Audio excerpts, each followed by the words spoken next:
अक्षय शिंदेचा दफन विधी उल्हासनगरमध्ये होणार असल्याचं कळत आहे। या क्षणाची महत्त्वाची अपडेट, उल्हासनगरच्या शांतीनगर स्मशानभूमीत पोलिसांनी खड्डा खोदलेला आहे आणि अक्षय शिंदेच्या अंत्यविधीसाठी हा खड्डा खोदल्याची स्मशानभूमीतील कर्मचाऱ्यांनी माहिती दिली आहे। तर या क्षणाची महत्त्वाची बातमी आपण पाहतोय।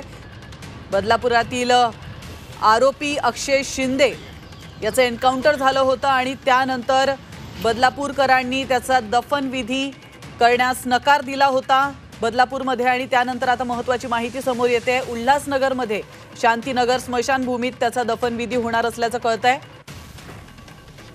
याविषयी अधिक माहिती देण्यासाठी आपले प्रतिनिधी चंद्रशेखर भुयार फोन लाईनवरून आपल्यासोबत जोडले गेलेले आहेत। चंद्रशेखर, अक्षय शिंदेचा दफन विधी अखेर उल्हासनगरमध्ये होणार असल्याचं कळतंय, काय अधिक माहिती? प्रति 6 दिवसापूर्वी अक्षयचा हायकोर्टाने आदेश दिला होता की दफन विधी आहे तो जे कुटुंबीय सांगतील त्याच जागेत करावा म्हणून। त्याच्यानंतर गेल्या 7 दिवसापासून पोलीस आणि अक्षयचे कुटुंबीय जागेचा शोध